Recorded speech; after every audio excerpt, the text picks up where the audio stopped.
Shut up! Anong kulang sa akin, Mela? Ano ba gusto mo sa akin? Money?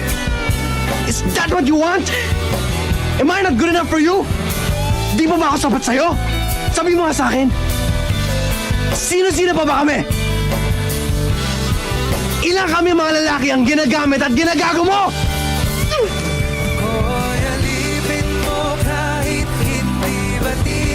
Babe, naniniwala ka sa kanila? Maniwala ko kayo sa akin. Kayo ang mga manloloko, kayo ang mga traidor! Ang hirap ano, dahil ginawa mo ang lahat para sa lahat ng tao. Mali yun. Paminsan-minsan, hindi masamang bigyan ng pagpapahalaga ang sarili. Honey, anong gagawin ko? Why do I feel so guilty? Sinisira niya buhay niya.